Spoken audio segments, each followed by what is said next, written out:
قوة إلا بالله العلي العظيم. أعوذ بالله من الشيطان اللعين الرجيم. بسم الله الرحمن الرحيم. الحمد لله رب العالمين.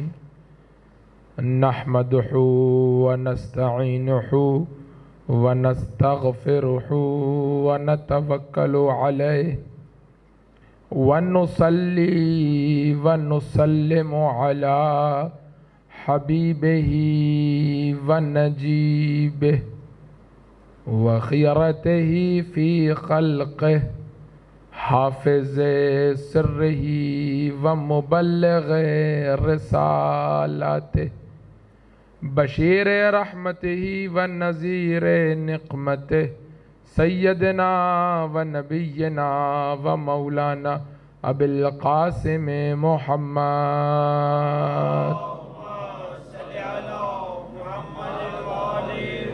وعلى آله الأطيبين الأطهرين الأنجبين الهداة المهديين المعصومين المكرمين المظلومين الذين أذهب الله عنهم الرجس وطهرهم تطهيرا.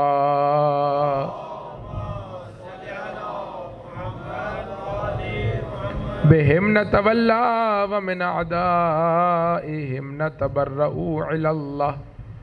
أما بعد فقد قال الله تبارك وتعالى عز اسمه. أعوذ بالله من الشيطان الرجيم. بسم الله الرحمن الرحيم. ومن يتق الله يجعل له مخرجا ويرزقه من حيث لا يحتسب ومن يتوكل على الله فهو حسبه إن الله بالغ أمره قد جعل الله لكل شيء قدرا. صلوات پڑھیے محمد و آل محمد. عزیزان گرامی قدر، پروردگار سے دعا ہے کہ ہمارا یہاں پر گفتگو کرنا اور آپ کا گفتگو سننا اپنی عبادت قرار دے. دنیا میں ہمیں حسین کا راستہ اور آخرت میں ان کی شفاعت سے بہرمند فرمائے. دعاؤں کی قبولیت کے لیے بلند آواز سے صلوات پڑھیے محمد و آل محمد پر. عزیزان گرامی قدر، سورہ مبارکہ طلاق قرآن مجید کا مشہور و معروف سورہ اور اس کی ابتدائی 2 اور 3 شمارے کی آیت کو آپ کے سامنے پیش کیا. سرنامہ کلام کے طور پر کل بھی پیش کیا تھا، آج بھی اس کو پیش کیا گیا. اور کل ایک مقدماتی گفتگو رہی، تیزی سے ہم نے بہت سے مقدمات کو آپ کے سامنے طے کیا تاکہ ایک ماحول آمادہ اور فراہم ہو جائے کہ آج ہم گفتگو کو مزید آگے بڑھا سکیں. آج میں بلا تمہید گفتگو کو آگے بڑھاتا ہوں، اور اگر کسی مقام پر کسی تمہید کی، کسی مقدمے کی ضرورت ہوئی تو انشاءاللہ پھر اس کو اضافہ کرنے کی کوشش کریں گے. پروردگار متعال ارشاد فرما رہا ہے وَمَن يَتَّقِ اللَّهِ، جو بھی تقوی الہی اختیار کرے گا، يَجْعَلْ لَهُ مَخْرَجًا، تو پروردگار کی ذمہ داری یہ ہے کہ پروردگار اس کے لیے ہمیشہ کسی بھی کنڈیشن، کسی بھی سچویشن، کسی بھی مرحلے پر اسے بند گلی کا شکار نہیں کرے گا، بلکہ اس کے لیے ہمیشہ ایک مخرج اور نکلنے کا راستہ اور آسانی اور ایگزٹ فراہم کرے گا. وَمَن يَتَّقِ اللَّهِ، جو تقوی الہی اختیار کرے گا. پروردگار کا اس سے وعدہ کیا ہے؟ پروردگار کہہ رہا ہے کہ اس کا الٹیمیٹ نتیجہ کیا ہونے والا ہے، اس کا رزلٹ کیا آنے والا ہے کہ پھر تم کسی بھی مقام پر کسی بند گلی میں نہیں پہنچو گے. اچھا، یہ اللہ کی سنتوں میں سے ایک سنت ہے. مثال کے طور پر سنت الہی کو سمجھانے کے لیے جو سب سے آسان مثال دی جا سکتی ہے وہ کیا کہ جیسے آپ پڑھتے ہیں کہ دنیا میں کچھ اصول ثابت ہیں، کبھی تبدیل نہیں ہوتے. مثال کے طور پر آپ نے اگر پانی کو بنانا ہے تو کہا جائے گا کہ بھائی آپ ہائیڈروجن کے 2 مولیکیولز لے لیجئے، آکسیجن کا 1 مولیکیول لے لیجئے، تو اس سے پانی وجود میں آ جائے گا. اچھا، اب کیا مثال کے طور پر صرف پاکستان میں یہ ہے، اور اگر آپ واگا بارڈر سے کراس کر کے ادھر چلے جائیں تو انڈیا میں پانی کا فارمولہ تبدیل ہو جائے گا کہ نہیں؟ وہاں پر بھی یہی رہے گا، امریکہ میں یہی رہے گا، یورپ میں یہی رہے گا. اچھا، کیا مثال کے طور پر 100 سال پہلے بھی یہ تھا؟ کہاں یہی تھا. 200 سال بعد بھی یہی رہے گا؟ ہاں یہی رہے گا. ایک ایسی چیز جو ناقابل تبدیل ہو، جس کے اندر تغیر نہ ہو، جس کے اندر تبدیلی نہ ہو، جو بہت جلدی تبدیل نہ ہو رہی ہو، اسے کہا جاتا ہے سنت الہی۔ پروردگار کہہ رہا ہے یہ ہماری سنتوں میں سے ایک سنت ہے، یہ ہمارے طریقہ کار کا ایک طریقہ ہے کہ جب بھی تم تقوی الہی کو اختیار کرو گے تو نتیجتاً تم بند گلی میں نہیں پھنسو گے۔ اب یہاں پر سب سے پہلا سوال یہ پیدا ہوتا ہے کہ تقوی کیا ہے؟ بھائی تقوی کی تعریف واضح ہوگی تو پتہ چلے گا نا کہ ہم نے کیا اختیار کرنا ہے۔ ایسا نہ ہو کہ ہمیں کوئی تقوی کے نام پر کچھ اور دے دے۔ تو اب ہمیں سب سے پہلے تقوی کی تعریف کو معلوم کرنا پڑے گا۔ اچھا اب جیسے ہی ہم تعریف کے مرحلے پر آئیں گے تو مسئلہ یہ ہوتا ہے کہ لوگ بہت آسانی سے تعریف کو مثال میں تبدیل کر دیتے ہیں۔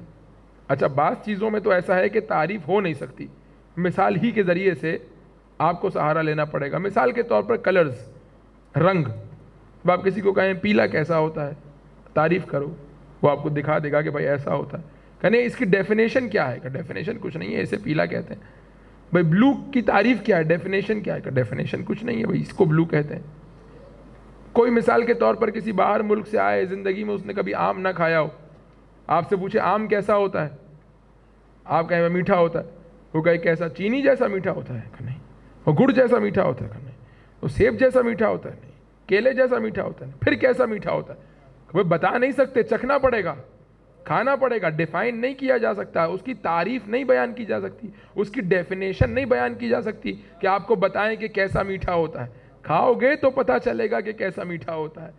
اسی لیے بہت سے افراد پریشان رہتے ہیں کہ بھائی یہ اپنا گھر بار چھوڑ کر یا اپنے کام کاج کو چھوڑ کر اپنے بیوی بچوں کو لے کر کیوں بار بار، ابھی 10 محرم تک علی ابن ابی طالب کا ذکر سنا ہے، پھر جا رہے ہیں 11 کو، پھر جا رہے ہیں 12 کو، کیوں بار بار جا رہے ہیں؟ تو یہ بات سمجھائی نہیں جا سکتی۔ یہ چہرے کے نورانیت اور زبان کی حلاوت کا مرحلہ ہے، اسے چکھنا پڑے گا۔ چونکہ ہم نے ذکر علی کی مٹھاس کو اور حلاوت کو چکھا ہے، اس لیے بار بار چلے آتے ہیں۔ تم بھی ایک دفعہ چکھ کے دیکھو، اگر بار بار نہ آؤ تو کہنا۔ صلوات پڑھیے محمد و آل محمد پر۔ تو یہ ڈیفائن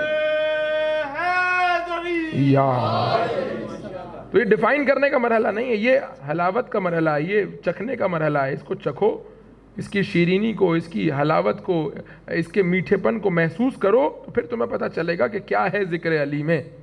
جو دنیا کے کسی ذکر میں حلاوت اور مٹھاس نہیں ہے، وہ ذکر علی میں موجود ہے۔ اب آئیے، کہا کہ وَمَن يَتَّقِ اللَّهَ، جو بھی تقوی الہی اختیار کرے گا۔ اب تقوی ہے کیا؟ اب آپ کسی سے پوچھیں تقوی کیا ہے، وہ فوراً کہے گا نماز تقوی ہے۔ نماز تقوی کی مثال ہے، ڈیفینیشن نہیں ہے۔ روزہ تقوی ہے، روزہ اس کی مثال ہے، ڈیفینیشن نہیں ہے۔ ماں باپ کا احترام کرنا ہے، یہ اس کی مثال ہے، ڈیفینیشن نہیں ہے۔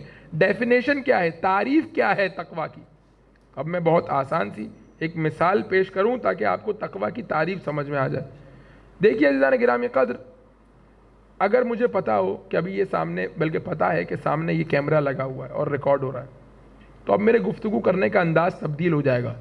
میں بہت سی باتیں جو شاید کیمرے کی غیر موجودگی میں کر پاؤں، کیمرے کی موجودگی میں نہیں کروں گا۔ یا مثال کے طور پر آپ کہیں بیٹھے ہوئے ہیں، آپ کو پتہ چل جائے کہ CCTV کیمرہ لگا ہوا ہے، اب آپ پیر پھیلا کے نہیں بیٹھیں گے۔ بھائی کیوں نہیں بیٹھ رہے پیر پھیلا کے؟ بھائی نوٹ ہو رہا ہے، کوئی دیکھ رہا ہے، کوئی ہے کہ جو اس پر نگاہ رکھے ہوئے ہیں۔ آپ نے اکثر شادی بیاہ کے موقع پر اس بات کو محسوس کیا ہوگا، کوئی جیسے ہی کیمرہ لے کے آ جاتا ہے تو لوگوں کے کھانے کا انداز تبدیل ہو جاتا ہے۔ اب وہ جو جلدی جلدی کھا رہے تھے، اب وہ آہستہ آہستہ کھاتے ہیں کہ بھائی بعد میں رشتہ دار دیکھیں گے تو کہیں گے کہ بھائی چچا کو، ماموں کو، خالو کو کیا ہو گیا تھا، اتنی جلدی جلدی پلیٹ بھرے جا رہے تھے، کھائے جا رہے تھے۔ تو ایک کیمرے کی آنکھ آپ کے بیہیویئر کو، آپ کے انداز کو، آپ کے عادات و اطوار کو تبدیل کر دیتی ہے۔ یہی احساس خدا کی نسبت ایجاد ہو جائے تو اسے تقویٰ کہا جاتا ہے، کہ کوئی دیکھ رہا ہے، کوئی دیکھ رہا ہے۔ اب اس کے بعد بار بار ہر واجب کی طرف الگ سے اس کو شوق دلانے کی ضرورت نہیں پڑے گی، ہر حرام سے اسے الگ الگ روکنے کی ضرورت نہیں پڑے گی۔ اگر احساس تقویٰ ایجاد ہو جائے کہ کوئی ہے کہ جو دیکھ رہا ہے، تو اب انسان ہر مرحلے پر قدم آگے بڑھاتا چلا جائے گا۔ اب آئیے اگلے مرحلے پر قدم رکھتے ہیں۔ تو تقویٰ الہی یعنی کیا؟ یعنی کوئی دیکھ رہا ہے۔ اچھا جب کوئی دیکھ رہا ہے تو خود بخود بند گلی کا تصور ختم ہو گیا، تو فوری طور پر دوسرا سوال پیدا یہ ہوگا کہ دیکھنے والا کون ہے؟ دیکھنے والا ایک دفعہ مثال کے طور پر امام بارگاہ کے دروازے پر کیمرہ لگایا ہوا ہے اور ایک کسی کو بٹھایا ہوا ہے کہ بھائی تم دیکھتے رہو کون آ رہا ہے سیکیورٹی کے لیے.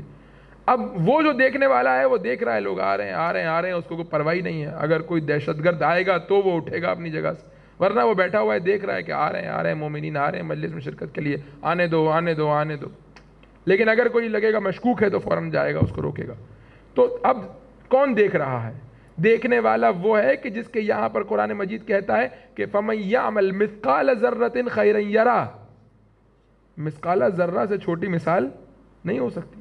یعنی ایک ذرے کے برابر, ایک نقطے کے برابر اگر تم خیر کرو گے. اور عجیب آیت ہے, یہ نہیں کہا کہ اگر تم خیر کرو گے تو اس کا بدلہ دیکھو گے, یہ نہیں کہا کہ اگر خیر کرو گے تو اس کا ثواب دیکھو گے, نہیں, خیرن یرا, خود اسی کو وہاں پر دیکھو گے. اب خود اسی کو وہاں پر دیکھو گا. اب اس کے ضمن میں روایات ہیں, اس کے ضمن میں واقعات ہیں, ایک مفصل گفتگو ہے کہ تجسم اعمال کا مرحلہ ہے کہ جو ہم کہتے ہیں کہ قیامت میں ثواب ملے گا, تو کہو ثواب کیا ہوگا؟ کہ وہ ثواب کچھ اور نہیں ہوگا, وہی نماز ہوگی جو تم نے پڑھی ہے, وہی وہاں پر تبدیل کر کے اپنی صورت اعمال وہاں پر مجسم ہو جائیں گے. تو اب جس کی جیسی نماز ہوگی ویسا وہاں پر اس کی نماز جسم اختیار کرے گی. اب سمجھ میں آیا عزیزان گرامی قدر کہ امیر المومنین نے حارث حمدانی کو کیوں کہا تھا؟ عجیب واقعہ ہے نا. کہا کہ آدھی رات کو حارث حمدانی مولا کے دروازے پر آئے, دروازہ کھٹکھٹایا. آپ نے یہ روایت بارہ سنی ہے لیکن اس کا کانٹیکس آپ نے نہیں سنا. دروازہ کھٹکھٹایا, کہا کہ امیر المومنین دروازے پہ آیا, حارث کیا ہوا؟ کہا کہ کچھ نہیں ہوا. کہا اتنے گئے, رات گئے, دروازے پر آئے ہو, خیریت ہے, کوئی اپنی زبان میں کہوں ایمرجنسی ہے, کوئی فوری کوئی کام ہے؟ کہا نہیں. کیوں آئے ہو؟ کہا علی حبک یا علی, اے علی آپ کی محبت مجھے رات کو سونے نہیں دے رہی تھی, آپ کی محبت مجھے بار بار اس بات پر قانے اور قائل کر رہی تھی کہ آؤں آپ کی زیارت کے لیے, تو اب میں آپ کی زیارت کے لیے آ گیا. اب دیکھیے عزیزوں, اہل بیت سے محبت کا مرحلہ کیا ہے؟ اہل بیت سے محبت کا مرحلہ یہ ہے, جتنی محبت تم کرو گے اتنی محبت وہ تم سے کریں گے. یہ محبت کبھی ایک طرفہ نہیں ہوتی. دنیا کی محبتیں ایک طرفہ ہوتی ہیں, آپ نے دیکھیں دنیا کی جو محبتیں ہوتی ہیں بھائی ہم چاہتے ہیں بڑا اس کو لیکن وہ ہم کو نہیں چاہتی. لیکن اہل بیت کی محبت وہ محبت ہے جو کبھی بھی ایک طرفہ, جتنی محبت تم کرو گے اتنی محبت وہ کریں گے. یہاں تک کہ راوی کہتا ہے کہ میں بیمار تھا, بخار کی شدت تھی مجھ پر, جمعہ کا دن آیا, میں نے کہا کہ علی خطبہ دیں گے کوفہ کی مسجد میں اور مولا کی زیارت کے لیے جاؤں یا نہ جاؤں. کا بہت بیمار تھا, آنکھ لگ گئی, ظہر سے کچھ پہلے آنکھ کھلی. دل میں کہا کہ ایسا نہ ہو کہ اسی بیماری میں گزر جاؤں اور دوبارہ علی کی زیارت نہ کر سکوں, تو ایک کام یہ کرتا ہوں کہ کسی بھی طرح کا اٹھا, غسل کیا, اپنے آپ کو آمادہ کیا, تیار کیا, کسی طرح اپنی طاقت کو جمع کیا, کسی طرح پہنچ گیا. کب بالکل آخر میں مسجد کے دیوار سے ٹیک لگا کے بیٹھ گیا, مولا کا خطبہ سنا, مولا کی زیارت کی, نماز پڑھی. کہ جمعے کی نماز پڑھا کے علی جا رہے تھے, جیسے ہی دروازے کے پاس پہنچے دیکھا میں ٹیک لگائے بیٹھا ہوں. آ کر کے کہنے لگے کیا ہو گیا, کیوں یہاں پر ٹیک لگا کے بیٹھے ہو؟ کہ مولا طبیعت اچھی نہیں ہے, بخار ہے. کہا کہ جب تم بیمار ہوتے ہو, ہمارا کوئی چاہنے والا بیمار ہوتا ہے تو ہم اس بیماری کے اثر کو اپنے وجود میں محسوس کرتے ہیں. یعنی یہ مرحلہ ہے محبت کا. اگر تم محبت کرو گے, جیسی تم محبت کرو گے ویسی وہ محبت کرے. تو حارث حمدانی نے آ کر کے کہا کہ مولا علی حبک یا علی, آپ کی محبت میں آیا ہوں, کوئی کام نہیں ہے, آپ کی محبت نے مجھے بیٹھنے نہیں دیا گھر میں آ گیا رات کی تاریکی میں آپ کی زیارت کرنے کے لیے. ہاں, امیر المومنین گھر سے باہر آ گئے. اور آپ نے دیکھا ہے نا بعض اوقات جیسے آپ نے دیکھا ہے کہ گھر کے باہر چبوترے پر دوست بیٹھ جاتے ہیں, کہ حارث کو لے کر وہاں بیٹھ گئے اور وہاں پر پھر یہ روایت ارشاد فرمائی جو آپ بار بار سنتے ہیں کہ من یمت یرنی یا حارو حمدان من یمت یرنی, اے حارث حمدانی سنو, جو مرے گا وہ علی ابن ابی طالب کی زیارت کرے گا, مومن او کافر, چاہے وہ مومن ہو یا کافر ہو, فاسق ہو یا متقی ہو, ہر شخص علی کی زیارت کرے گا. کیا مطلب؟ ہم تو کہتے ہیں کہ صرف مومن کو زیارت ملے گی, تو کیا فاسق کو بھی زیارت ملے گی؟ کیا کافر کو بھی زیارت نصیب ہوگی؟ امیر المومنین کہہ رہے ہیں ہاں, ہر ایک کی قبر میں علی آئیں گے, لیکن سوال یہ ہے کہ کون سے علی آئیں گے. ایک علی وہ ہیں جو حارث حمدانی کے دوست ہیں, ایک علی وہ ہیں جو مرحب کے 2 ٹکڑے کر رہے ہیں.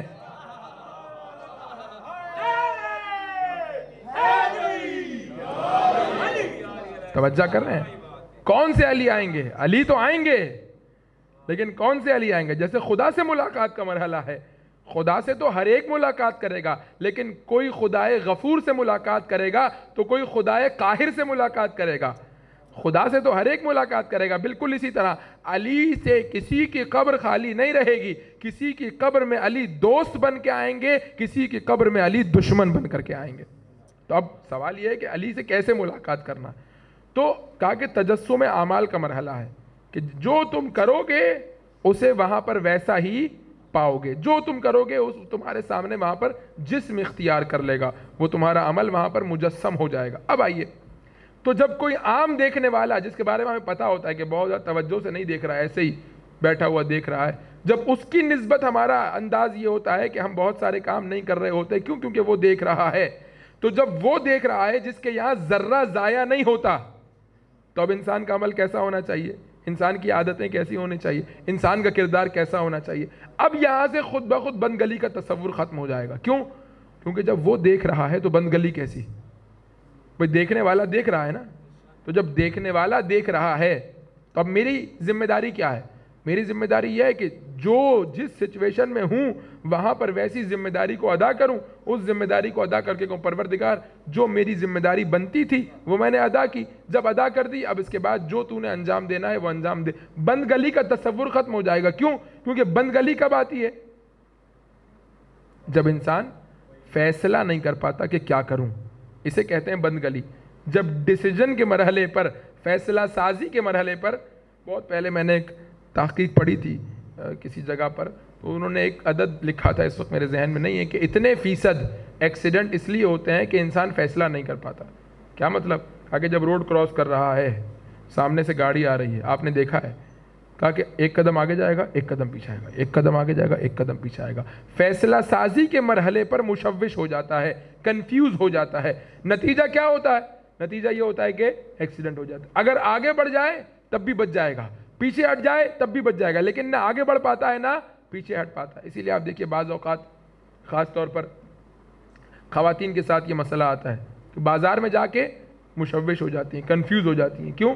اس لیے کیونکہ سمجھ میں نہیں آ رہا یہ لیں یا یہ لیں، یہ اچھا ہے یا وہ اچھا ہے۔ اب مردوں سے آپ کہیے تو وہ کہیں گے بھائی لال لال ہوتا ہے، سارے ہی لال ایک جیسے ہوتے ہیں، سارے ہی نیلے ایک جیسے ہوتے ہیں۔ لیکن آپ خواتین کو کہیں تو وہ آپ کو لال میں بتائیں گے کہ کتنے 8 10 15 20 الگ الگ کلر ہوتے ہیں لال میں۔ تو ہمیں تو نہیں پتا کہ کیا اس کی تفصیلات ہیں، لیکن کیوں مشوش ہو جاتی ہیں؟ اس لیے کیونکہ دو چیزوں میں فیصلہ نہیں کر پا رہے۔ جب فیصلہ نہیں کر پا رہے اب یہ لیں یا یہ لیں، یہ لیں یا یہ لیں، یہ لیں یا یہ لیں، تو اب اس مقام کو کہا جاتا ہے کہ بند گلی میں پہنچ جانا، یعنی اب انسان فیصلہ نہیں کر پا رہا کہ کیا کرے۔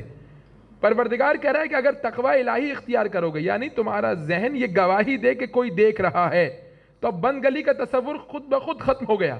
ختم کرنے کی ضرورت نہیں پڑے گی، اس کا نتیجہ یہ نہیں ہوگا کہ ختم ہو جائے گا، نہیں، بلکہ تقوی کا نتیجہ ہی یہ ہے، تقوی کا رزلٹ ہی یہ ہے، اس کے علاوہ کچھ اور ہو ہی نہیں سکتا کہ تمہاری زندگی سے بند گلی کا تصور ختم ہو جائے گا۔ کیوں؟ کیونکہ ہر فیصلہ سازی کے مرحلے پر پہنچ کر کے یہ سوچو وہ کیا چاہتا ہے، تو فیصلہ کرنا کتنا آسان ہو گیا کہ وہ کیا چاہتا ہے۔ تو اب کسی مقام پر فیصلہ سازی کے مرحلے میں مشکل آئے گی ہی نہیں کہ بند گلی کا شکار ہو جاؤ، کتنا آسان ہو گیا۔ اب اگر ہم اور آپ اپنے ریلیشنز کو بہتر کرنا چاہتے ہیں، اپنے تعلقات کو، جو ہمارے سوشل انٹریکشنز ہیں اس کو بہتر کرنا چاہتے ہیں، تو آسان حل کیا ہے؟ شریعت نے ایک حل ایسا بتایا ہے، ایک فارمولہ ایسا دیا ہے شریعت نے، کہا کہ اس فارمولے کو اپلائی کرتے چلے جاؤ، رزلٹ لیتے چلے جاؤ۔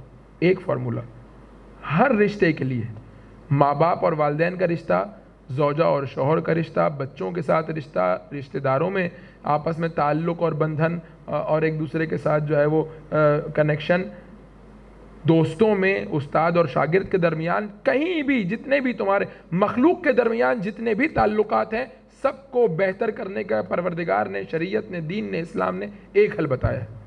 ایک حل، ایک فارمولہ جسے آپ سب جگہ اپلائی کر سکتے ہیں۔ وہ ہمارے جوان یہاں بیٹھیں گواہی دیں گے کتنے فارمولاز یاد کرنے پڑتے ہیں، فزکس میں، میتھس میں، کیمسٹری میں، الگ الگ۔ خدا کہہ رہا ہے ایک فارمولہ، سنگل فارمولہ ہے، اپلائی کرتے چلے جاؤ، جواب لیتے چلے جاؤ۔ کیا ہے؟ کہا کہ تم اپنے تعلقات کو ایک اسٹریٹ لائن کی طرح دیکھتے ہو۔ کیا مطلب؟ ایک اسٹریٹ لائن میں کتنے کنارے ہوتے ہیں؟ ایک سیدھی لکیر کھینچیے تو کتنے کنارے ہوں گے؟ 2 کنارے. کہ جب 2 کنارے ہیں تو کیا ہوگا؟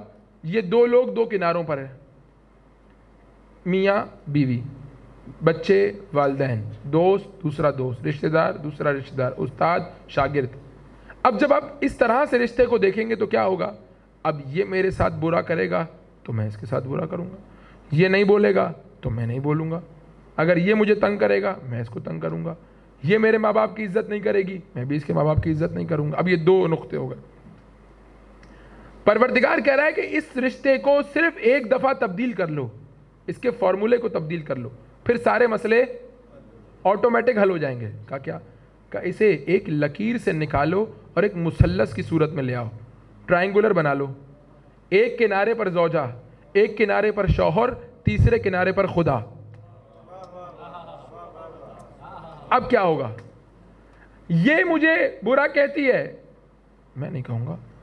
کیوں؟ کیونکہ ایک اور کنارہ ہے، اس کی خاطر اس کو برا نہیں کہوں گا. اس لیے نہیں کہ میری زوجہ ہے، اس لیے کہ اس کی بندی ہے. مشکل حل ہو گئی. وہ دوست ہے، اس نے میرے پیچھے برائی کی میری، اب میں بتاتا ہوں اس کو، میں بھی 10 لوگوں کے سامنے برائی کروں گا. نہیں کروں گا. کیوں؟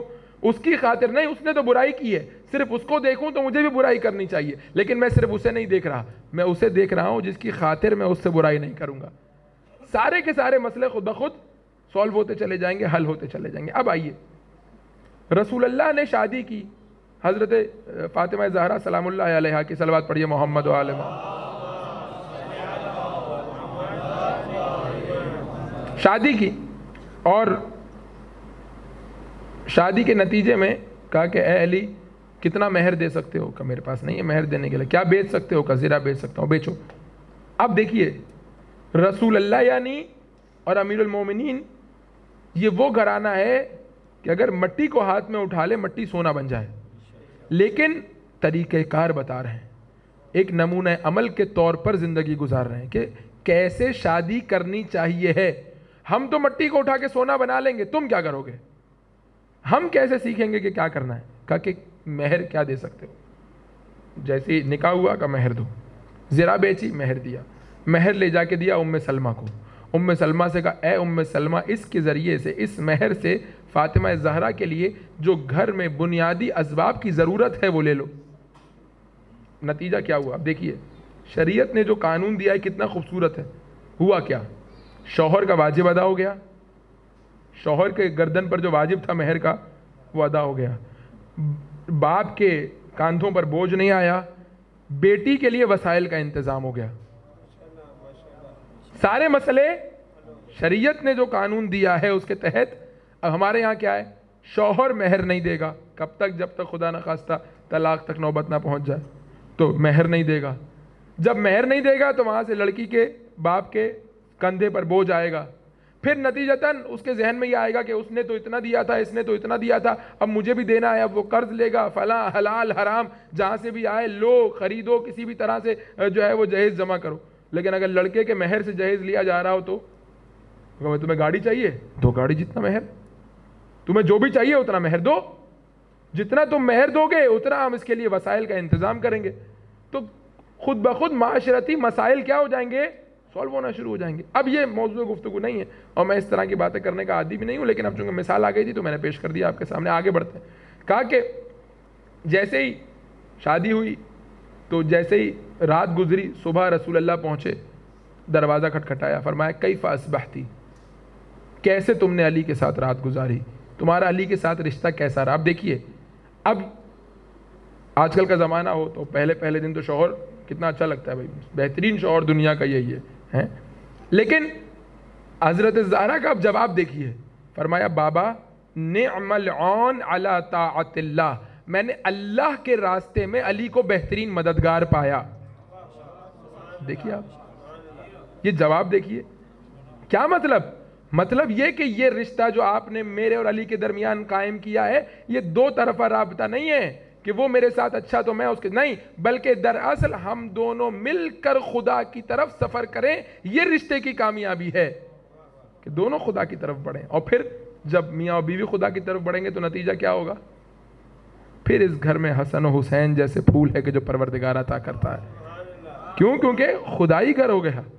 اللہ کے رنگ میں ڈھل گیا, رنگ خدائی میں ڈل گیا. اب آئیے عزیزان گرامی ختم, پروردگار کہہ رہا ہے کہ وَمَن يَتَّقِ اللَّهَ يَجْعَلْ لَهُ مَخْرَجًا, ہم اس کے لیے خود بخود ایسا راستہ قرار دیں گے کہ وہ بند گلی میں نہیں پھنسے گا. کیوں؟ کیونکہ ہمیشہ اس کے ذہن میں خیال ہوگا کہ کوئی دیکھ رہا ہے. جب کوئی دیکھ رہا ہے تو جب دیکھنے والا دیکھ رہا ہے, جس کے ہاتھ میں اجر ہے, جس کے ہاتھ میں ملکوت ہے, جس کے ہاتھ میں عالم ملک ہے, جب وہ دیکھ رہا ہے تو پھر مجھے گھبرانے کی کیا ضرورت ہے. اب میں اس مقام پر صرف جملہ آپ کی خدمت میں پیش کر دوں, گرچہ مصائب کا جملہ ہے لیکن آپ یہاں پر اس کو محسوس کیجئے, اس مثال کو. جب سید الشہداء کے ہاتھوں میں 6 ماہ کے بچے کا لاشا تھا, عجیب جملہ ارشاد فرمایا ہون علیہ ما نزل بی انہ بعین اللہ, پروردگار ہلکا ہے میرے لیے. ہون یعنی ہلکا ہے. ہون کا لفظ آپ نے کہاں سنا ہے؟ قرآن مجید نے بھی استعمال کیا. ان اوہن البیوت لبیت العنکبوت, جو سب سے زیادہ ہلکا گھر ہے وہ کس کا ہے؟ مکڑی کا گھر ہے. سنا ہے لفظ اوہن. اسی طرح سے قرآن مجید کہتا ہے ولا تہنوا ولا تحزنوا, نہ گھبراؤ نہ ہلکے ہو, نہ اپنے آپ کو کسی پریشانی میں ڈالو. انتم الاعلون, تم برتری پر ہو, ان کنتم مومنین, اگر تم مومن ہو. اسی طرح آپ نے فقہا کے فتاوا میں بھی یہ لفظ سنا ہے کہ کہا کہ بھائی بہت سے معاملات ایسے ہیں جو فی نفس ہی جائز ہیں لیکن وہن مذہب کی خاطر حرام ہے. وہن مذہب یعنی کیا؟ یعنی مذہب اس کے نتیجے میں کیا ہو جائے گا؟ ہلکا ہو جائے گا, اس کی آبرو چلی جائے گی, اس لیے فی نفس ہی کام جائز. مثال کے طور پر میں آپ کے سامنے یہاں پر کوئی ایسا لباس پہن کے آؤں جو ممبر کے شایان نشان نہ ہو, آپ مجھے کہیں مولانا یہ آپ کیا پہن کر کے آ گئے, میں کہوں گا بھائی کیا حرام ہے اس میں؟ کوئی حرام نہیں.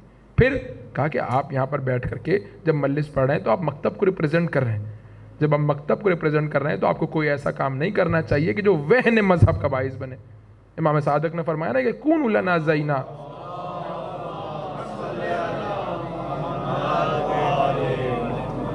فرمایا کہ کونوا لنا زینا, ہمارے لیے باعث زینت بنو, ولا تکونوا علینا شینا, ہمارے لیے باعث ننگوار مت بنو. تو اس مقام پر آپ توجہ فرما رہے ہیں, ایک صلوات پڑھیے محمد و آل محمد پر. تو کہا کہ وہن, لفظ وہن کا مطلب سمجھ میں آ گیا کہ ان اوہن الہلکا کا ہون علیہ, پروردگار میرے لیے ہلکا ہے. ہلکا ہے کیوں؟ ما نزل بی, جو بھی مجھ پر نازل ہو رہا ہے میرے لیے ہلکا ہے. کیوں؟ انہ بعین اللہ, کیونکہ یہ اللہ کی نگاہوں کے سامنے ہے. کیونکہ تو دیکھ رہا ہے, مصیبت بہت بڑی ہے لیکن میرے لیے اس مصیبت کو تحمل کرنا آسان ہو گیا. کیوں؟ کیونکہ تو دیکھ رہا ہے. جب تو دیکھ رہا ہے, تیری نگاہوں کے سامنے ہے, تو پھر پریشان ہونے کی ضرورت نہیں ہے. کہا کہ وَمَن يَتَّقِ اللَّهَ يَجْعَلْ لَهُ مَخْرَجًا, اور قدم آگے بڑھاتے ہیں. کل آپ کے سامنے میں نے مفصل بات کو عرض کیا تھا کہ نعمتیں 2 طرح کی نعمتیں, کچھ نعمتیں مستقل نعمتیں, کچھ نعمتیں موقت نعمتیں. موقت نعمتوں کی نسبت انسان کے اندر شکر گزاری کی کیفیت ایجاد ہوتی ہے. کیوں؟ کیونکہ وہ نعمت آتی جاتی رہتی ہے. جو مستقل نعمت ہے اس کی نسبت شکر گزاری کی کیفیت کم آتی ہے. کیوں؟ کیونکہ وہ ہے, جب ہے سو ہے. تو انسان اس کے غیر موجودگی کے ذریعے سے اس کی عظمت کو نہیں پہچان سکتا. عظمت پہچاننے میں سب سے اہم کیا ہوتا ہے کہ انسان کسی جگہ سے چلا جائے یا کوئی نعمت اس سے چھن جائے, تو پھر اس کو پتہ چلتا ہے کہ کتنی بڑی نعمت. اسی لیے آپ دیکھیں گے بیماری میں خدا زیادہ یاد آتا ہے. کیوں؟ کیونکہ صحت کی نعمت کا اندازہ ہوتا ہے. فقر میں خدا زیادہ یاد آتا ہے کیونکہ غنا کی عظمت کا اندازہ ہوتا ہے. بڑھاپے میں خدا زیادہ یاد آتا ہے کیونکہ جوانی کی عظمت کا اندازہ ہوتا ہے. بہت سی چیزیں ایسی چلی جاتی ہیں تو پھر اس کے بعد اس کی عظمت کا اندازہ ہوتا ہے. لیکن امیر المومنین کہتے ہیں کہ چلے جانے کے بعد اگر عظمت کا اندازہ ہو تو یہ کمال نہیں ہے. کمال کیا ہے؟ کمال یہ ہے کہ تم اس موقع سے, اس غنیمت کے موقع سے اور اس لمحے سے فائدہ اٹھاؤ. اس لیے کہا نا کہ فرصت کے لمحات کمر صحاب, بادلوں کے گزر جانے کی طرح تیزی سے گزر جاتے ہیں. تم اس سچویشن میں, اس کنڈیشن میں رہ کر کیا کرتے ہو, تمہارا عمل کیا ہے, یہ امپورٹنٹ ہے. خیر, کہا کہ وَمَن يَتَّقِ اللَّهَ يَجْعَلْ لَهُ مَخْرَجًا وَيَرْزُقْهُ مِنْ حَيْثُ لَا يَحْتَسِبُ, اللہ اسے رزق دے گا کس جگہ سے؟ جہاں سے اس نے گمان بھی نہ کیا ہوگا. اب لا یحتسب کو آپ سمجھیے, میں مثال دوں تاکہ لا یحتسب آپ کو سمجھ میں آ جائے. خمس کے مرحلے پر آ کر کے کہتے ہیں کہ جو میراث ملتی ہے بچے کو باپ سے, اس میں خمس نہیں ہے, خمس سے استثناء ہے. میراث الاب للابن، کہ باپ کی نسبت جو بچے کو میراث ملتی ہے وہ اس میں شامل نہیں ہے. باپ کی نسبت یا کسی سے بھی جو میراث ملے، وہ میراث جو ہے وہ مستثنیٰ ہے خمس کے موارد سے. یہاں تک کہ کہا کہ ایک مورد پہ خمس ہے. وہ کون سا مورد ہے؟ کہ وہ میراث کے جو لا یحتسب ہو، ارث لا یحتسب. یعنی کیا مطلب؟ یعنی آدھی رات کو امریکہ سے فون آیا، آپ نے فون اٹھایا، ہاں بھائی کیا ہوا؟ کہ وہ تمہارے چچا کا بیٹا تھا، 40 سال پہلے امریکہ چلا گیا تھا. ہاں اس کا انتقال ہو گیا، انا للہ و انا الیہ راجعون. کیا ہوا؟ مجھے کیوں آدھی رات کو فون کیا؟ کہا کہ اس کا نہ کوئی بھائی زندہ ہے، نہ کوئی بہن زندہ ہے، نہ اس کے یہاں کوئی اولاد ہے، اس کے والدین کا بھی انتقال ہو گیا ہے، سارے چچا ماموں تایا دادا دادی نانا نانی سب کا انتقال ہو گیا ہے. اب اس کے اکیلے وارث تم بچے ہو، اس کے میراث تم تک پہنچے گی. کہ یہ ہے لا یحتسب، جس کا تم نے حساب تمہارے گمان میں بھی نہیں تھا. کہ وہ 40 سال پہلے جس سے ملاقات ہوئی تھی وہ دور جا کے رہ رہا ہے، تمہیں پتہ نہیں تھا کہ اس کے یہاں کتنے بچے ہیں، کیا ہوا، اس کے بہن بھائیوں کا کیا ہوا، وہاں سے تمہیں میراث پہنچی. یہ ہے لا یحتسب. پروردگار کہہ رہا ہے وَيَرْزُقُهُ مِنْ حَيْثُ لَا يَحْتَسِبْ، ہم تمہیں رزق پہنچائیں گے، ہماری ذمہ داری ہے. اور کہاں سے پہنچائیں گے؟ مِنْ حَيْثُ لَا يَحْتَسِبْ، جہاں سے تم نے گمان بھی نہ کیا ہوگا. حر نے سوچا بھی نہیں ہوگا کہ میرا رزق کہاں سے پہنچے گا. اس کے ذہن میں کیا تھا؟ حسین خطبہ دیں گے، حسین نصیحت کریں گے، حسین قرآن کی آیت سنائیں گے، حسین روایت سنائیں گے، حسین کوئی واقعہ سنائیں گے، حسین کسی طرح دل کو جھنجھوڑیں گے، کوئی واسطہ دیں گے. لیکن اس کو نہیں پتا تھا کہ اللہ نے اس کا رزق کہاں رکھا ہوا ہے کہ یہ لگام فرس کو تھامے گا. سامنے سے حسین کہیں گے سکلت کا امو کا یا حر، اور اس کی خاموشی میں یہ رزق پوشیدہ ہے کہ احترام فاطمہ کے نتیجے میں اسے نجات کا رزق مل جائے گا. سوچا بھی نہیں تھا. من حیث لا یحتسب، لا یحتسب، سوچا بھی. اس نے سوچا تھا حسین قرآن سنائیں گے، میں ہدایت پا جاؤں گا، حدیث سنائیں گے، کوئی واقعہ رسول کی کوئی روایت، کوئی نصیحت، کوئی ایسی بات نہیں. من حیث لا، تم نے جہاں سے سوچا بھی نہیں ہوگا. اس نے سوچا بھی نہیں تھا کہ سکلت کا امو کا یا حر کے جواب میں جو میں چپ رہوں گا، یہ چپ رہنا میرا رزق ہے، اس کے نتیجے میں مجھے نجات ملے گی محبت فاطمہ کے نتیجے میں. لیکن ملی. پروردگار کہہ رہا ہے من حیث لا یحتسب، جہاں سے اس نے گمان بھی نہیں کیا ہوگا، اس کی کیلکولیشنز میں نہیں ہوگا، وہاں سے ہم اس کو رزق پہنچائیں گے. اب آئیے گفتگو بس تقریباً آخری مراحل میں داخل ہو رہے. رزق، خود رزق کیا ہے، رزق کی تعریف کیا ہے. ہمارے یہاں معمول میں رزق کی تعریف کیا ہے؟ مولانا وسعت رزق کی دعا کروا دیجیے. یعنی کیا مطلب؟ یعنی پرموشن ہو جائے، یعنی نوکری جہاں ہے دوسری جگہ پہ اچھی لگ جائے، منافع زیادہ ہو جائے کاروبار میں، یہ ہے وسعت رزق. لیکن اگر آپ دین کی اصطلاح میں آ کر کے دیکھیں کہ رزق کیا ہے، تو دین کی اصطلاح میں رزق کا مفہوم اس سے وسیع ہے. اسی لیے کیا کہا دعاؤں میں؟ اللہم ارزقنا توفیق الطاعہ، پروردگار اپنی اطاعت کی توفیق کا رزق دے. یہ خود رزق ہے. اللہم ارزقنا فی الدنیا زیارت الحسین، پروردگار حسین کی زیارت کا رزق دے. یعنی ہم جس چیز کو رزق سمجھ رہے ہیں وہ بھی رزق ہے، لیکن شریعت کی نگاہ میں اس کا دائرہ بہت زیادہ وسیع ہے. تو اب سب سے پہلے ہمیں تعریف معلوم کرنی پڑے گی کہ تعریف کیا ہے رزق کی. کیا تعریف ہے رزق؟ تو علماء نے یہ تعریف کی کہ رزق یعنی جو بھی شے انسان کی زندگی کو یا گزارنے کے لیے یا بہتر بنانے کے لیے ضروری ہو، اسے رزق کہا جاتا ہے. گندم کیوں ضروری ہے؟ نہیں کھاؤں گا تو مر جاؤں گا. چاول کیوں ضروری ہے؟ نہیں کھاؤں گا تو مر جاؤں گا. یعنی زندگی کی کنٹینویشن، زندگی کا استمرار اس بات پر ڈیپینڈنٹ ہے کہ تمہیں یہ ملے تو یہ تمہارے لیے رزق ہے. لیکن بہت سی چیزیں زندگی گزارنے کے لیے ضروری نہیں ہیں، زندگی کے حسن کے لیے ضروری ہیں، زندگی کے حسن کے لیے ضروری ہیں. تو اب وہ چیز بھی رزق شمار کی جائے گی. مثال کے طور پر کہا کہ اچھی زوجہ رزق ہے. کیوں؟ خدا سے مانگو، رزق ہے. کیوں؟ کیونکہ اس کے ذریعے تمہاری زندگی خوبصورت ہو جائے گی. اچھی اولاد رزق ہے، اس کے ذریعے تمہاری زندگی کو حسن مل جائے گا. حسین کا ذکر رزق ہے. جو نہیں کر رہے کیا وہ مر گئے، دنیا سے چلے گئے؟ نہیں، ان کی زندگی میں وہ خوبصورتی نہیں ہے جو عزادار کی زندگی میں ہے. زندگی گزارنے کے لیے جو چیز چاہیے اسے رزق کہتے ہیں، اور جو زندگی کو بہتر بنانے کے لیے چاہیے اسے رزق کہتے ہیں. وَيَرْزُقْهُ مِنْ حَيْثُ لَا يَحْتَسِبْ، ہم اسے رزق پہنچائیں گے کہاں سے؟ من حیث لا یحتسب. اب رزق کا مفہوم وسیع ہو گیا. اب جب رزق کا مفہوم وسیع ہو گیا تو اس مرحلے کو یہیں پر روکیے, ٹھہریے, ایک اور طرف آئیے, وہاں کی گفتگو کو مکمل کر کے میں دوبارہ یہاں پلٹوں گا. پروردگار متعال نے آدم کی خلقت کا ارادہ کیا. اب آپ کا واقعہ سنا ہوا ہے, میں بہت تیزی سے آیتیں آپ کے سامنے پڑھتا ہوا گزر جاؤں گا, اور جہاں مجھے پہنچنا ہے وہاں پہنچ جاؤں گا تاکہ دامن وقت میں ہم اس بات کو مکمل کر سکیں. کہا کہ پروردگار نے کہا کہ انی خالق بشرا من صلصال من حمأ مسنون, میں چکنی مٹی سے, گیلی مٹی سے ایک انسان بنانے کے لیے جا رہا ہوں, اور انی جاعل فی الارض خلیفہ, میں زمین پر خلیفہ بنانے جا رہا ہوں. فاذا سویتہ, جب میں بنا لوں, ونفخت فیہ من روحی, اور اس میں اپنی روح کو پھونک دوں, فقعوا لہ ساجدین, تم سب کے سب اس کے سامنے سجدے میں گر جانا. فسجد الملائکۃ کلہم اجمعون, سب کے سب سجدے میں گر گئے. 3 دفعہ پروردگار نے کہا سب کے سب, سب کے سب, سب کے سب. الملائکہ میں الف لام سب, کلہم سب, اجمعون سب, سب کے سب, سب کے سب, سب کے سب سجدے میں گر, الا ابلیس ابا واستکبر, اس نے کہا میں نہیں جھکتا. وکانا من الکافرین, وہ تو کافروں میں سے تھا. اب یہ سارے مرحلوں کو میں چھوڑتا ہوا آگے بڑھ رہا ہوں. پروردگار نے اس کو بلایا اور بلا کر کے کہا ما منعک ان تسجد, تجھے کس چیز نے روکا کہ تو سجدہ نہ کرے. اب دیکھیں پروردگار اسے فوری طور پر اپنی درگاہ سے نہیں نکال رہا, اس سے ریزن پوچھ رہا ہے. تم اپنا ریزن بیان کرو, تم اپنے آپ کو ڈیفینڈ کرو, تمہیں اپنے دفاع کا حق ہے, کیوں تم نے سجدہ نہیں کیا.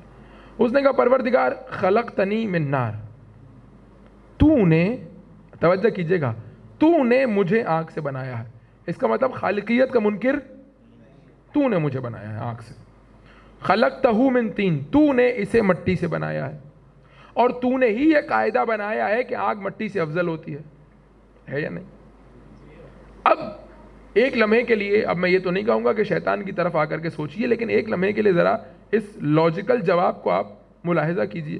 مجھے وہ علامہ مولانا اسماعیل دیوبندی صاحب کا واقعہ یاد آ گیا کہ ایک دفعہ مناظرہ کر رہے تھے, تو وہ مناظر جو سامنے بیٹھا تھا تو اس نے کہا کہ آپ ایک لمحے کے لیے ہمارے طرف آ کر کے سوچئے کہ جو آپ کہہ رہے ہیں, ایک لمحے کے لیے ہماری طرف آ کر کے سوچئے. تو انہوں نے کہا کہ میں نہیں سوچ سکتا. تو کہا کیوں نہیں سوچ سکتے؟ کہا اسی لمحے مر گیا تو کون ذمہ دار ہوگا؟ جس لمحے ادھر آ کے سوچوں گا اس لمحے مر گیا, روح قبض ہو گئی, تو کون ذمہ دار ہوگا؟ خیر, تو اب میں آپ سے یہ نہیں کہہ رہا, لیکن ایک لمحے کے لیے ذرا شیطان کی شیطنت اور جو بغض آپ کے دل میں اس کو ایک طرف رکھ کے اس ریزن کو لاجیکلی دیکھیے, کیا غلط بات ہے اس میں. پروردگار تو نے مجھے آگ سے بنایا, تو نے اس کو مٹی سے بنایا, تو نے ہی یہ قاعدہ بنایا ہے کہ آگ مٹی سے افضل ہوتی ہے, اور اب تو کہہ رہا ہے افضل کو کہ مفضول کو سجدہ کرے. کیا یہ غلط بات نہیں؟ صاف صاف اس نے اپنا بہت ہی کیٹیگوریکل ریزن جس کو کہتے ہیں, بہت ہی واضح صراحت کے ساتھ اس نے خدا کے سامنے پیش کیا. اچھا, اب یہ مرحلہ بہت عجیب ہے, کبھی موقع رہا تو اس پہ گفتگو کریں گے انشاءاللہ. پروردگار نے پہلے اس کے عمل کے بعد اس کو نہیں نکالا, ریزن پوچھا, اور ریزن پوچھنے کے بعد ریزن کا جواب نہیں دیا. بھائی یا تو دلیل پوچھتا, نہیں نکال دیتا. پہلے دلیل پوچھی, اس نے بیچارے نے اتنی دلیل بنا کے واضح انداز میں, اتنے ڈھنگ کے ساتھ, اتنے جو ہے نا اس کو سجا کے خدا کے سامنے پیش کیا کہ خلقتنی من نار خلقتہ من طین, مجھے آگ سے بنایا, اس کو مٹی سے بنایا, آگ کو مٹی سے افضل بھی تو نہیں بنایا, اور اب تو ہی سجدے کا حکم دے رہا. تو اب پروردگار نے جواب نہیں دیا, کہ فخرج منہا انک رجیم, نکل جا یہاں سے, تو دھتکارا ہوا ہے. فخرج منہا انک رجیم بہت آسان ترجمہ کروں جوانوں کے لیے, گیٹ لاسٹ, چلا جا یہاں سے, میں تیری شکل دیکھنا نہیں چاہتا, چلا جا یہاں سے, فخرج منہا انک رجیم. اب میں سارے مرحلوں کو چھوڑ رہا ہوں. میں اسی شہر لاہور کے اندر, یہ قومی مرکز کے اندر جو ہے وہ 5 مجلسیں انہی آیتوں کے اوپر پڑھ چکا ہوں. اتنی تفصیل طلب آیتیں ہیں کہ 5 مجالس میں نے پچھلے سے پچھلے برس انہی آیتوں پر قومی مرکز میں پڑھا تھا. خیر, میں سارے مرحلوں کو چھوڑ رہا ہوں, صرف اس مقام پر ہاتھ رکھنا چاہ رہا ہوں جس کی مجھے اس وقت ضرورت ہے اپنے موضوع میں. کہا کہ فخرج منہا انک رجیم. اچھا, اس نے جاتے جاتے گویا جیسے تھوڑا سا اگر اس کو ڈرامٹک انداز میں بیان کریں, دروازے تک پہنچ کے اس نے مڑ کے خدا کی طرف دیکھا اور کہا فانظرنی الی یوم یبعثون, قیامت کے دن تک کی مہلت دے دے. پروردگار نے بھی کہا انت من المنظرین, جا تجھے مہلت دے دے. کرے گا کیا؟ بتا کرے گا کیا؟ اب 2 لفظ ہیں قرآن میں جن کو میں آپ کے سامنے پیش کر رہا ہوں, 2 لفظ, دونوں لفظ قرآن کے. ایک لأقعدن لهم صراطک المستقیم, پروردگار میں کہیں اور جا کے نہیں بیٹھوں گا تیرے سیدھے راستے کے کنارے پہ. دیکھیں دو بھائیوں کی لڑائی ہو جاتی ہے تو کبھی دشمنی کا طریقہ یہ ہوتا ہے کہ میں تیری دکان کے سامنے اپنی دکان کھولوں گا، ایک یہ ہے کہ میں تیری دکان کے سامنے اپنی دکان نہیں کھولوں گا، تیری دکان کے باہر بیٹھ کے گاہکوں کو کہوں گا یہ جعلی مال بیچتا ہے، اس سے نہیں لینا، تیرے گاہکوں کو ڈائیورٹ کروں گا باہر بیٹھ کے۔ اچھا یہ کتنا کم خرچے کا کام ہے، دکان کھولے گا تو انویسٹمنٹ درکار ہے، دکان کا کرایہ دینا پڑے گا، بجلی کا بل دینا پڑے گا، ہاں لیکن یہ کتنی آسان دشمنی ہے، باہر بیٹھ جائے روزانہ کرسی لگا کے اور جو جا رہا ہے اس کو کہے کہ میں تو جانتا ہوں، میں تو اندر کا آدمی ہوں، مزہ نہیں ہے اس کی چیزوں میں۔ تو اب کتنی آسان دشمنی ہے، بغیر انویسٹمنٹ کے انسان جو ہے وہ اس دشمنی کو ادا کر۔ اس نے بھی پروردگار سے کہا پروردگار میں الگ سے، میرے پاس اتنا انویسٹمنٹ نہیں ہے، میرے پاس اتنا سرمایہ نہیں ہے کہ تیرے مقابلے پر کوئی کام کروں، اتنا میرے اندر طاقت نہیں ہے، کیا کروں گا؟ لَأَقْعُدَنَّ لَهُمْ صِرَاطَكَ الْمُسْتَقِيمَ، تیرے سیدھے راستے کے کنارے پہ بیٹھ جاؤں گا۔ اچھا بیٹھ کے پھر کیا کرے گا؟ اس نے خود لفظ استعمال کیا، قرآن مجید نے کوٹ کیا، اتنا اہم لفظ ہے کہ قرآن مجید نے شیطان کی بات کو کوٹ ان کوٹ کیا انورٹڈ کاماز کے اندر، کہا اس نے کہا لَأُغْوِيَنَّهُمْ، ان کو اغوا کروں گا۔ اب اغوا کے لفظ سے آپ واقف ہیں، اغوا یعنی کیا؟ اب اغوا کے اندر دو خصوصیتیں ہیں، انشاءاللہ اسی موضوع کو کل آگے بڑھائیں گے لیکن آج جہاں تک پہنچ پائے، اغوا کے اندر دو خصوصیتیں۔ پہلی خصوصیت کیا ہے؟ اغوا کار کبھی تعارف نہیں کراتا، اپنا انٹروڈکشن چھپاتا ہے۔ کبھی آپ نے نہیں دیکھا ہوگا کوئی اغوا کار آ کر کے کہے کہ السلام علیکم میرا نام یہ ہے، میں لوگوں کو اغوا کرتا ہوں، آپ میرے ساتھ تشریف لائیے، میں آپ کو اغوا کرنے کے لیے آئے۔ کبھی آپ نے دیکھا ہے؟ نہیں دیکھا۔ اغوا کار کبھی اپنا تعارف نہیں کراتا، اپنا انٹروڈکشن نہیں کراتا، اپنی شناخت کو چھپاتا ہے، اپنی آئیڈینٹی کو چھپاتا ہے۔ دوسری خصوصیت کیا ہے؟ دوسری خصوصیت یہ ہے کہ اگر کسی بچے کو اغوا کرنے کے لیے آئے، کسی بڑے کو اغوا کرنے کے لیے آئے اور اس کو کہے کہ یہ لیجئے چاکلیٹ ہمارے ساتھ چلیے، بڑا کہے گا کیا ہو گیا، دماغ تمہارا صحیح ہے، ہماری چاکلیٹ کھانے کی عمر ہے، یہ لیجئے ہم آپ کو فٹ بال دیتے ہیں آئیے ہمارے ساتھ، وہ کہے گا بھائی میری ویسے ہی کمر میں درد ہوتا ہے، فٹ بال کھیلنے کی ہمت طاقت نہیں ہے، جاؤ کسی اور کو جا کر کے بیوقوف بنو۔ اور بچے کو جا کر کے کہے، چھوٹے بچے کو 5 سال کے، آؤ بیٹا تمہیں 400 گز کا پلاٹ دلاتے ہیں ویلنشیا میں، وہ کہے گا اپنے پاس رکھو پلاٹ، چاکلیٹ واکلیٹ ہے تو چلیں گے، پلاٹ کے پیچھے ہم جانے والے ہیں نہیں ہیں۔ اغوا کی دوسری خصوصیت کیا ہے کہ اغوا ہمیشہ جس کو اغوا کیا جا رہا ہوتا ہے اس کے مطابق اغوا کا پلان بنایا جاتا ہے۔ توجہ کیجئے گا، اغوا کا پلان اس کے مطابق بنا، اس نے نہیں کہا میں گمراہ کروں گا، اس نے کیا لفظ استعمال کیا؟ لَأُغْوِيَنَّهُمْ، اور پروردگار کو اتنا پسند آیا اس کا لفظ کہ پروردگار نے اسی کا لفظ کوٹ ان کوٹ کر دیا قرآن مجید میں کہ لَأُغْوِيَنَّهُمْ، اغوا کروں گا۔ یعنی کیا مطلب؟ یعنی اے پروردگار ایک تو تیرے راستے کے کنارے پر بیٹھوں گا اپنی آئیڈینٹی کو چھپا کر، دوسرا اغوا کر کے لے جاؤں گا۔ یعنی کیا مطلب؟ یعنی سب کو ایک طرح سے نہیں بہکاؤں گا، ہر ایک کے لیے میرے پاس علیحدہ پلان موجود ہے، اغوا کروں گا۔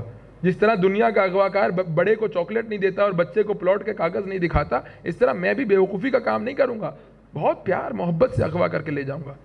میں آپ کی مثال کیوں دوں، اپنی مثال دیتا ہوں۔ بھائی میں مولانا کو یہ کہہ کے اغوا نہیں کروں گا کہ آئیے مولانا آپ کو ذرا 2 پیک پلا کر کے لاتے ہیں، نہیں، پتہ ہے نہیں جائیں گے مولانا کی عزت چلی جائے گی اگر مولانا چلے گئے۔ مولانا کو گمراہ کرنے کے لیے میرے پاس الگ پلان موجود ہے، میں نے الگ پورا ایک پلان بنایا ہوا ہے کہ مولانا کو کیسے گمراہ کرنا ہے۔ مولانا جب بیٹھیں گے دین کی بات کر رہے ہوں گے، خدا رسول کی بات کر رہے ہوں گے، امیر المومنین کی بات کر رہے ہوں گے، اور ایک دم سے لوگوں کو بات پسند آئے گی اور لوگ کہیں گے واہ واہ واہ واہ ماشاءاللہ سبحان اللہ نعرہ حیدری، تب مولانا کو کہوں گا دیکھا تم نے کتنا اچھا پڑھا۔ مولانا کے لیے میرے پاس الگ پلان موجود ہے، کاروباری کے لیے الگ پلان موجود ہے، نوکری والے کے لیے الگ پلان موجود ہے، جوان کے لیے الگ پلان موجود ہے۔ ہاں بوڑھے کو نہیں کہوں گا کہ نامحرم کو دیکھو، بوڑھا کہے گا میں اب عمر گزر گئی نامحرم کو دیکھنے کی۔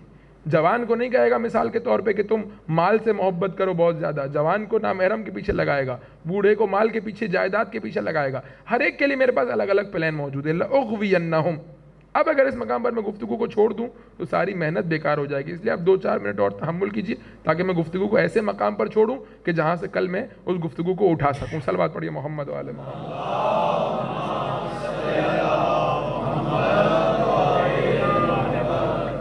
اب دیکھیے اس نے کیا کہا؟ لَأُغْوِيَنَّهُمْ۔ بات ہماری کہاں چل رہی تھی؟ رزق کے موضوع پر۔ رزق کیا ہے؟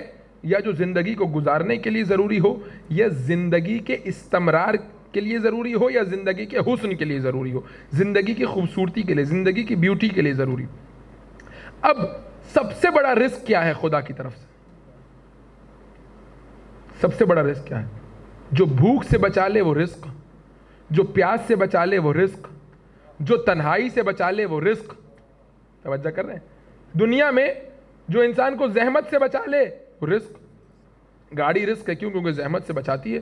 پیدل چل کے جاؤں گا، پیروں میں درد ہو جائے گا، تھک جاؤں گا، گاڑی میں بیٹھا، اسٹارٹ کیا، اے سی چلایا، 5 منٹ میں پہنچ گیا جہاں 1 گھنٹہ لگتا جانے میں، رزق ہے۔ تو بہت سی چیزیں رزق ہیں جو آپ کے سامنے بیان ہوں۔ سب سے بڑا رزق کیا ہے؟ تو جو دنیا کی زحمتوں سے بچائے وہ رزق، اور سب سے بڑا رزق کیا ہے؟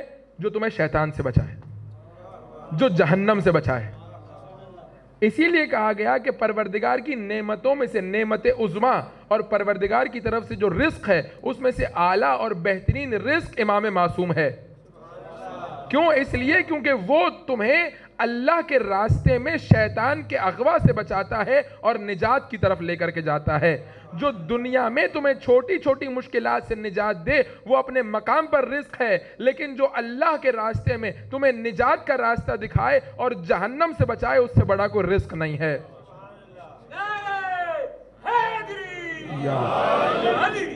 اب اس مقام تک گفتگو آ گئی، اب کل سے انشاءاللہ یہیں سے اس کو آگے بڑھانے کی کوشش کریں گے۔ تو کل کے سارے مقدمات آپ کو سمجھ میں آ گئے کہ نعمت عظمیٰ، کل جو ہماری پوری گفتگو نعمت کے موضوع پر رہی اور آپ کے سامنے میں نے مفصل نعمتوں کے بارے میں بیان کیا کہ نعمتوں سے متعلق انسان کا بیہیویئر کیا ہوتا ہے، اور نعمت موقت اور نعمت غیر موقت، وہ ساری چیزیں جو کل آپ کے سامنے بیان ہوئیں، اس کا نتیجہ کیا ہے؟ اس کا نتیجہ یہ ہے کہ ہم نے نعمت عظمیٰ کو پہچاننا ہے۔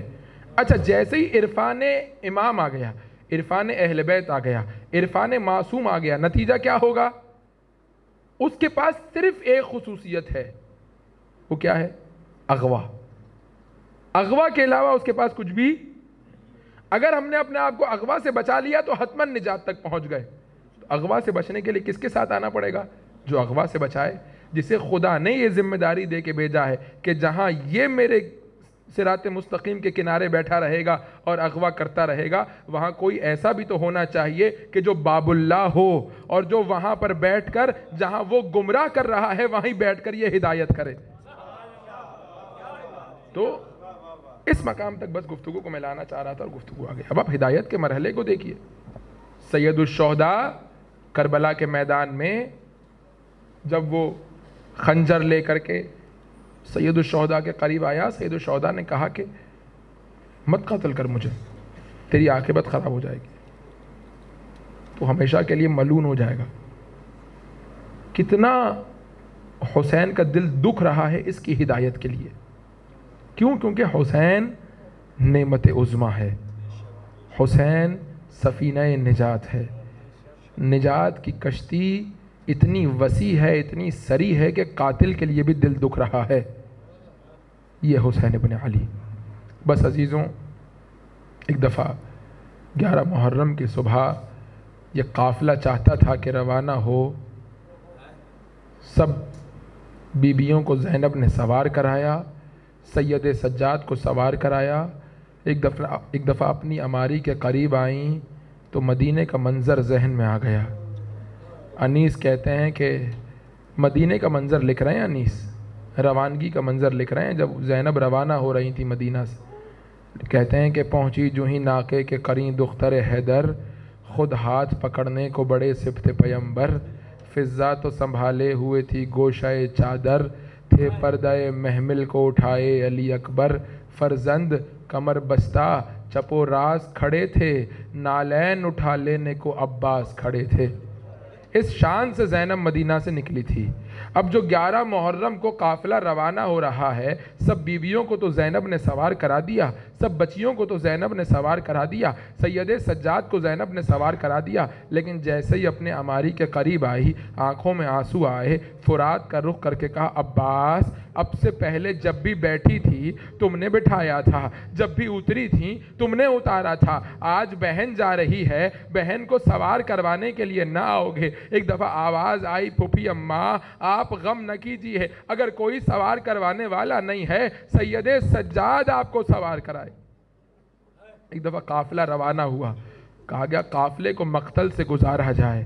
مجھے نہیں معلوم عزیزوں سکینہ نے اپنے بابا کے لاشے کو کیسے دیکھا، ام فروا نے قاسم کے بدن کو کیسے دیکھا، ام لیلہ کی نگاہیں علی اکبر کے بدن پر کیسے پڑیں، زینب نے اپنے ماجائے کا لاشا کیسے دیکھا۔ لیکن عزیزوں ایک مقام وہ آیا جب سید سجاد نے اپنے آپ کو اونٹ کی بلندی سے گرایا اور آ کر کے اپنے بابا کے قریب کھڑے ہو گئے۔ ایک دفعہ زینب نے یہ منظر دیکھا، قریب آئیں اور آ کر کے کہا مالی اراکا تجود بنفسکا یا بقیت جدی و ابی و اخی، اے میرے نانا کی نشانی، اے میرے بابا کی نشانی، اے میرے بھائی کی نشانی، تجھے کیا ہو گیا ہے؟ تو کیوں ایسے اپنے بابا کے بدن کو دیکھ رہا ہے؟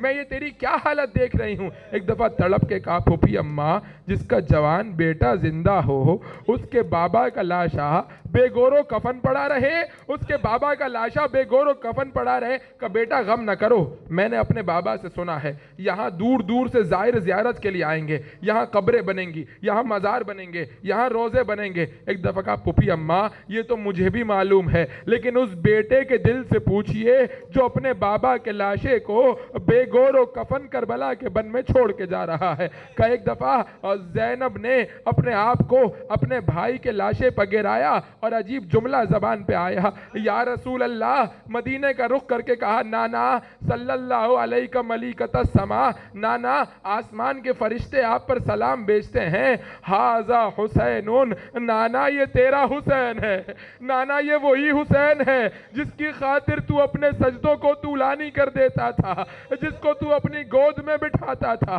جس کو تو اپنے شانوں پر سوار کرتا تھا، جس کی خاطر تو اپنا خطبہ چھوڑ دیتا تھا، جس کو تو اپنی زبان دیتا تھا۔ آ نانا دیکھ یہ تیرا حسین مرمل بالدماء، خون میں غلطہ ہے، مقطع الاعضاء، نانا دیکھ تیرے حسین کے بدن کے ٹکڑے ٹکڑے کر ڈال۔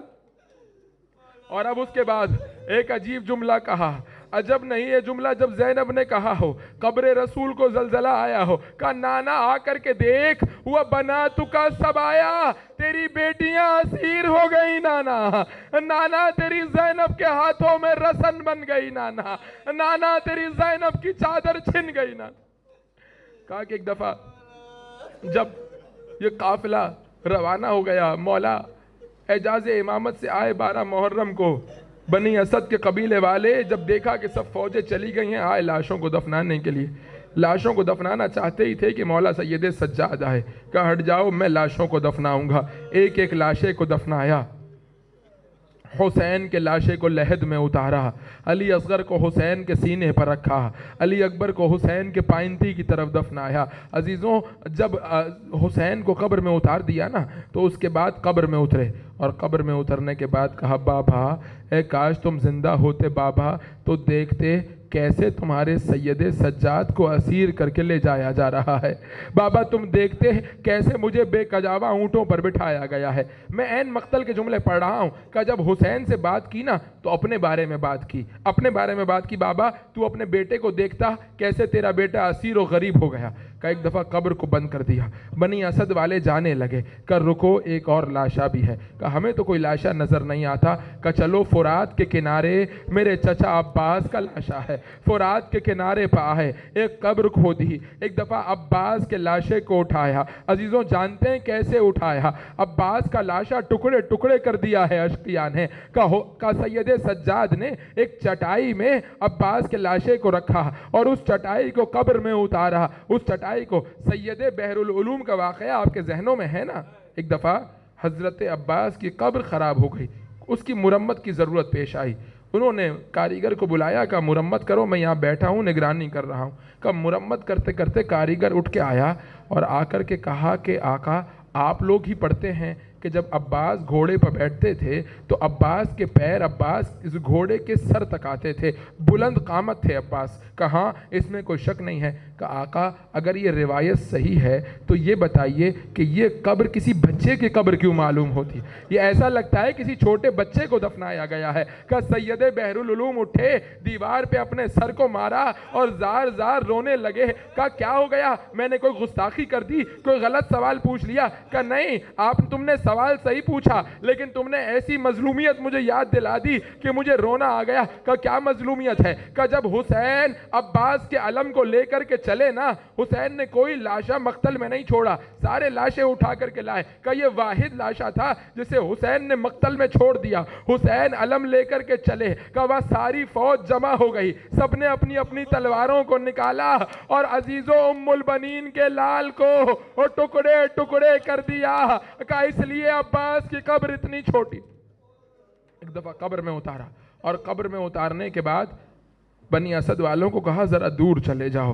بنی اسد والے دور چلے گئے۔ ایک دفعہ اس کے بعد قبر میں اترے اور زبان پر یہ جملہ آیا، اے چچا کاش آپ زندہ ہوتے حال الحرم والبنات تو آپ حرم کے اور رسول اللہ کی بیٹیوں کی حالت کو دیکھتے۔ اے عباس آپ کے جانے کے بعد زینب کی ردا چھن گئی۔ عباس اے عباس وہ ننھی سکینہ جو آپ کی پیاری تھی اسے کسی نے تماچے مارے، کسی نے اس کے دامن میں آگ لگائی، کسی نے اس کے گوشوارے چھینے۔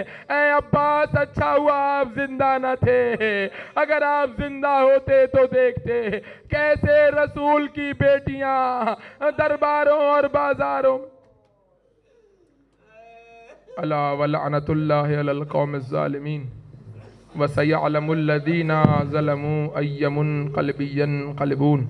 بار الہ اس قلیل سی عبادت کو قبول فرما، ان آنسوؤں کو رومال زہرا میں جگہ عطا فرما، ہمیں کوئی غم نہ دے سوائے غم حسین کے، محبت اہل بیت کو ہماری نسلوں میں قائم و دائم فرما، دنیا میں حسین کا راستہ عطا فرما، آخرت میں ان کی شفاعت نصیب فرما، جنہوں نے پرچم حسین کو بلند کیا ہے ان کو فتح و نصرت عطا فرما۔ پروردگار عزاداری کی، عزا خانوں کی، عزاداروں کی خدمت کرنے والے جہاں کہیں ان کی توفیقات میں اضافہ فرما، جو دنیا سے رخصت ہو گئے ہیں انہیں شامل ثواب فرما۔ پروردگار سب سے زیادہ حسین کی ضرورت اس وقت ہوگی جب قبر میں ہم اکیلے تنہا ہوں گے۔ پروردگار ہمارے قبر کو نور حسین ابن علی نصیب فرما۔ پروردگار قیامت کی گرمی میں حسین ابن علی کے ہاتھوں سے سیراب فرما، منتقم حسین کے ظہور میں تعجیل فرما، ہمیں ہمارے بچوں کو ان کے اعوان و انصار میں شمار فرما۔ ماتم حسین۔